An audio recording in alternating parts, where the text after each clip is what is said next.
ఊరుకుంటే ఎట్లా? నువ్వు రావాలి కదా బయటకు వచ్చి మాట్లాడాలి. నేను తప్పు చేయలేదని నువ్వు నిరూపించుకోవాలి. అంత చేయకుండా నువ్వు ఏడో ఉండి ఏదో చేస్తా అంటే ఎట్లా?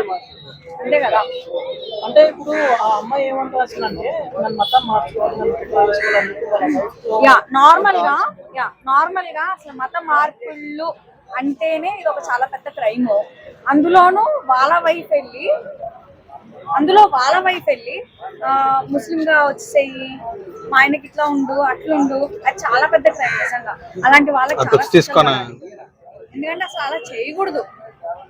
అంటే ఇది ఇన్సిడెంట్ జరిగింది మామూలుగా వీళ్ళు చెప్పిన ప్రకారం అయితే 2019-20 టైంలో అని చెప్తున్నారు. ఓకే, ఈ సెట్టింగ్ ఇప్పుడు ఈ అమ్మాయి పాయింట్ ఆఫ్ వ్యూ లో చూస్తే ఇప్పుడు ఆయన ఇబ్బంది పెట్టినప్పుడు ఆయన ఫాలో అవడం ఎందుకండి? అది ఎంతవరకు కరెక్ట్? ఇప్పుడు ఒక అబ్బాయి ఇబ్బంది పెడుతున్నాడు ఒక అతను అని చెప్పినప్పుడు అతను ఫాలో అవడం, అతను కంటిన్యూ అవడం అంటే నాకు అర్థం కాలేదు మీరు అడిగిన క్వశ్చన్. తను ఇంత అంటే 2019 లోనే కంప్లైంట్ ఇచ్చిందా దీని మీద? ఓకే, 1920 లో జరిగినప్పుడు జరుగుతున్నాయి ఇవన్నీ. ఇప్పుడు లాంగ్ టైం తీసుకోవడం మేబీ నాకు తెలిసి అక్కడ ఏదన్నా తనని లైక్ ఎట్లా అంటే భయపెట్టుంటారేమో, బ్లాక్ మెయిల్ ఏదో చేసి ఉంటుంటారు మేబీ. ఎందుకంటే అన్ని ఇయర్స్ నుంచి జరుగుతున్నది తను చెప్పకోకుండా సడన్ గా ఇప్పుడే వచ్చి చెప్పిందంటే దానికి కారణం ఏంటి? ఆబ్వియస్లీ బ్లాక్ మెయిలే కదా. బ్లాక్ మెయిల్ చేస్తే భయపడాల్సిన అవసరం ఉందంటారా? ఇన్ని చట్టాలు ఉన్నప్పుడు పాకిస్తాన్ లో లేదు కదా మనం. ఉంది ఖచ్చితంగా. ఎందుకంటే అమ్మాయిలు సాధారణంగా బయటికి రారు, చెప్పుకోలేరు. మనకి తెలుసు ఇండస్ట్రీ అనేది ఎట్లుంటది, వాతావరణం ఏంటి అనేది.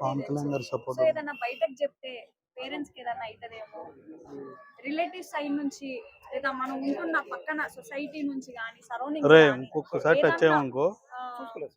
ప్రాబ్లం అవుతుందని చెప్పేసి ఎవరు ఇలాంటివి అయితే బయటకు చెప్పుకోరు. బట్ తనైతే ఇన్ని ఇయర్స్ వెయిట్ చేసి ఇప్పుడైతే చెప్పింది కాబట్టి హ్యాపీయే. సో ఇప్పుడు బయటకు వచ్చింది కాబట్టి, అంటే ఇప్పుడు వచ్చిన దాని ప్రకారం చూస్తే ఇప్పుడు ఎవరైనా స్ట్రాంగ్ పర్సన్ సపోర్ట్ ఉన్నారంటారా? స్ట్రాంగ్ పర్సన్స్ ఇప్పుడు తను బయటకు వచ్చి చెప్పిన తర్వాత స్ట్రాంగ్ పర్సన్స్ సపోర్ట్ అనేది అవసరమే లేదు. ఎందుకంటే తను చెప్పింది కాబట్టి యాజ్ అ గర్ల్ తను చెప్పుకుంది, వచ్చి కేసు కూడా నమోదు చేసింది. ఇంకా చాలా హ్యాపీ. కాకపోతే ఏంటంటే అది ఎంతవరకు నిజమా ఏంటా అన్నది మనకు తెలీదు, క్లారిటీ లేదు. ఇప్పుడు జానీ మాస్టర్ బయటకు వచ్చి ఏదైనా తను చెప్తే గానీ క్లారిటీ. సో ఈ సొసైటీ నుంచి అసలు ఏం ఎక్స్పెక్ట్ చేయొచ్చండి? అసలు ఈ సొసైటీలో అయితే మనం ఎవరిని నమ్మడానికి లేదు. ఎవరిని సొంత అన్న తమ్ముళ్ళని కూడా నమ్మడానికి లేదు. అంటే ఇప్పుడు మీరేదో ఎదురుగా కెమెరాలు పెట్టారు, ఫోన్లు పెట్టారు అని చెప్పేసి నేను మాట చెప్పట్లేదు. నిజంగా చెప్తున్నానే, నేను చాలా ధైర్యంగా చెప్తున్నా.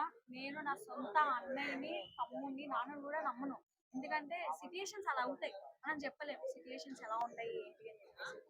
అయితే ఈ అమ్మాయి విషయంలో కొంతమంది ఏమంటున్నారంటే ఆ టైంలో తన అవసరానికి బట్టి వాడుకుంది, ఇప్పుడు అవసరం అయిపోయింది, ఇప్పుడు అయిపోయింది కాబట్టి ఆయన మీద ఇట్లా చేస్తుంది అని చెప్పేసి అంటారు. చాలా తప్పు క్వశ్చన్ అది, చాలా తప్పు క్వశ్చన్. ఎందుకంటే తను సంపాదించుకుంటున్నప్పుడు వేరే అవసరాలన్నీ అంటే వేరే వాళ్ళ మీద పెట్టేసి తీసుకునేంత అవసరం లేదు కదా. తను సంపాదించుకుంటుంది, తను ఇండస్ట్రీలోనే ఉంది, తను అసిస్టెంటే. ఆయనకి ఎట్లా వస్తున్నాయో అలానే వస్తాయి కదా తినకు కూడా. ఏం అవసరం ఉంది? అంటే పాతకాలం నుంచి కూడా చెప్పాను కదా బ్లాక్ మెయిలింగ్ అనేది ఒకటి. ఇంకొకటి ఏంటంటే భయం. మెయిన్లీ బయటకు చెప్పుకోలేని కూడా కొన్ని ఉంటాయి కాబట్టి ఎక్కడ చెప్తే ఫ్యామిలీకి రిస్క్ అవుతుంది, తినకి రిస్క్ అవుతుంది అని చెప్పేసి ఒక ఆలోచనతో మేబీ చెప్పకపోవచ్చు. అదేదో కమిట్ కాకముందు కెమెరా ముందుకు, మీడియా ముందుకు వచ్చి చెప్పింటే బాగుండు కదా.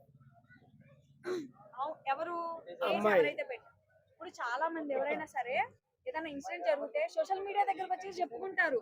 అది అవసరమే లేదు. ఎందుకంటే చట్టాలు ఉన్నాయి కాబట్టి ఫస్ట్ దాని పరంగా వెళ్ళాలి. నేను ఆఫ్టర్ మీడియా ఫస్టే కంప్లైంట్ చేయొచ్చు కదా మేడం. ఫస్టే కంప్లైంట్ ఇవ్వచ్చు అంటే నేను చెప్తున్నాను కదా, చాలా మంది భయపడతా ఉంటారు.